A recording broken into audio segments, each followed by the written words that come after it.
Well, I don't know. I still have a doubt I'm an artist or activist. That's often people ask me, what is your, how do you call yourself? I'm 60 years old, a Chinese, and as an exile, lived in Europe now for the past 2 years. Made some works being shown in culture institutions, museums, art shows, and doing a lot of interviews, a lot. In past 4 months, I did over 300-400 interviews, making film, also doing a lot of research, editing books, writing books, and also I had other professions as architects, filmmaker, or whatever they call it. You can see it's a busy man, always occupied by different tasks. I'm having about 10 museum shows at the same time at this moment. Would have another 10 or 20 in next 2 years. So I try to cope with the situation to maximize my possibility in terms of expression, and also to think about how to set up some kind of communication.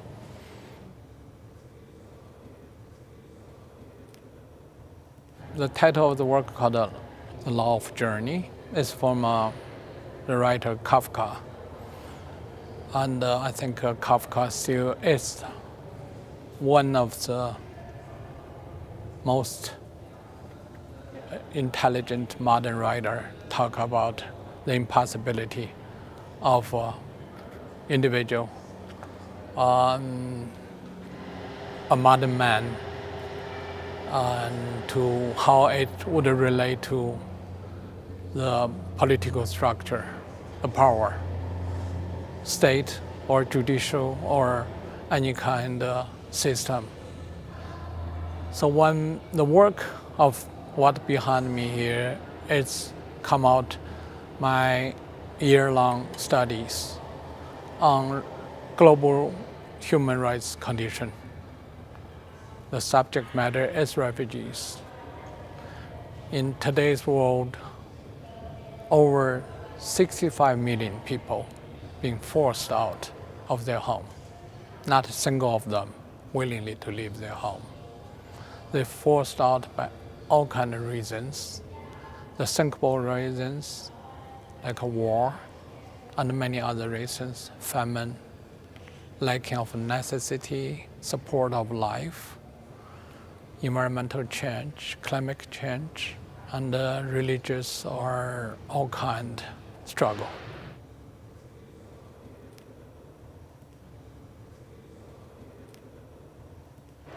This is a condition.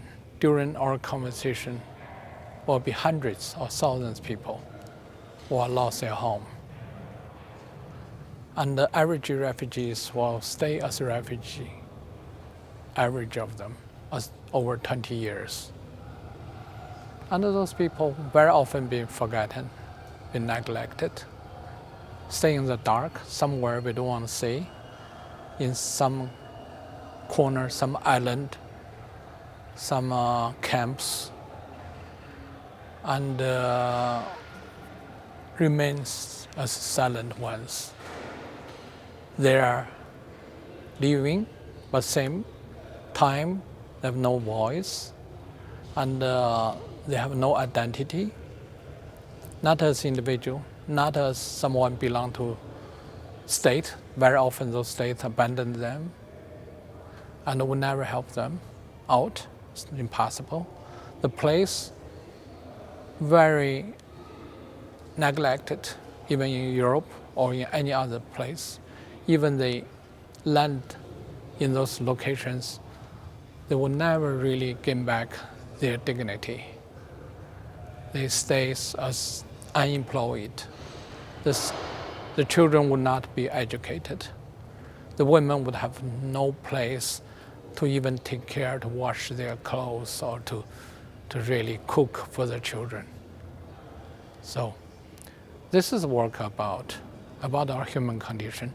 And those conditions, as artists, how can we avoid not to, as a profession, you talk about human emotions, you talk about those necessary aesthetics, moral conditions of our time. So to try to think you're elite or you're privileged from a human condition is a shameful judgment.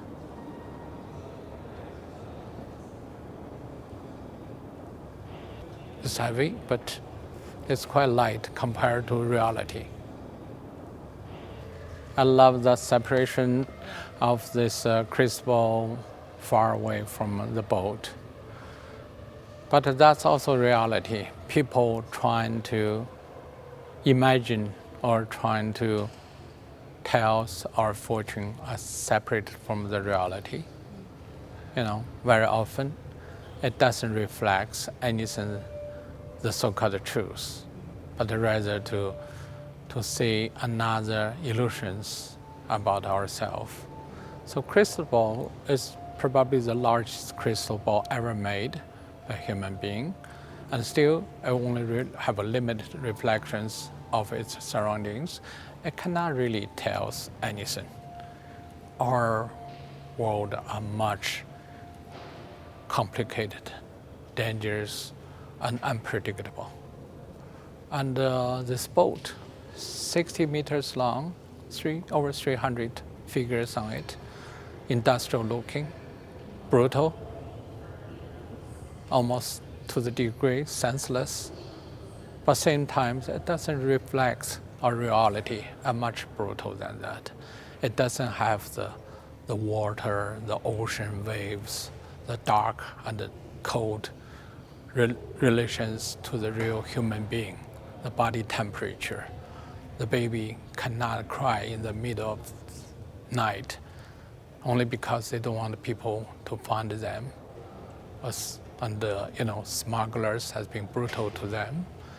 And they have to hide in bushes for days or months to wait for the moment and to catch the wave. And all crowded in a little dingy boat, overpacked. Hundreds of people in one boat. Very often you hear 300 people lost in the ocean just because one boat flipped.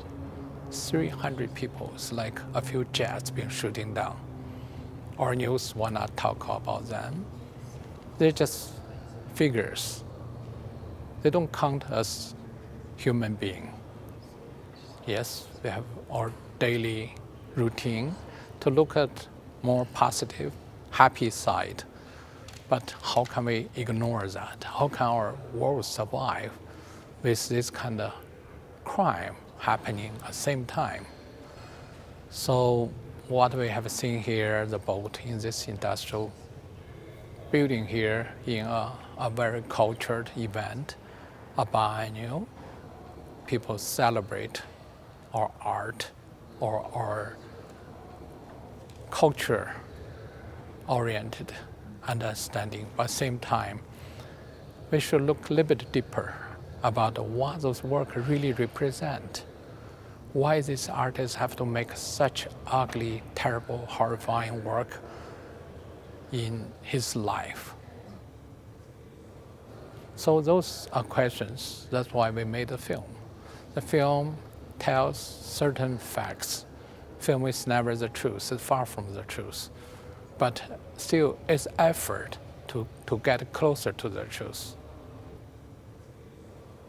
Do I think there's a way we can all live better together?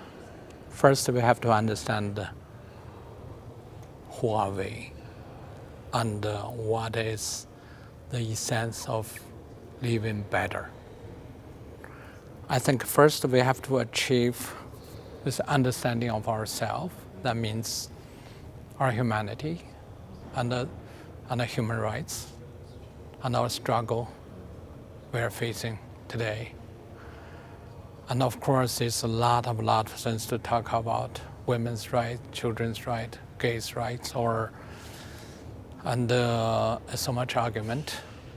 But very essentially, rights to live and to have very essential children to be educated without famine, to have a necessity of life. Those things has to be discussed globally. And there's no way we can achieve peace or justice without those fundamental understanding. There's simply no way. And without achieve those understanding of our condition, then we would allow the media to tell the lies. We would allow the state to have policies which directly violates human rights and put a shame on a nation of its own people. And we will allow states selling arms and have dirty deals with dangerous area to crash people and continuously produce tragic situation for other fellow sisters, brothers, mom, and children. So without those kind of understanding, art will be empty words. It's so empty, it's so fake, and it doesn't really have any meaning in interpret a modern people's life and the responsibility.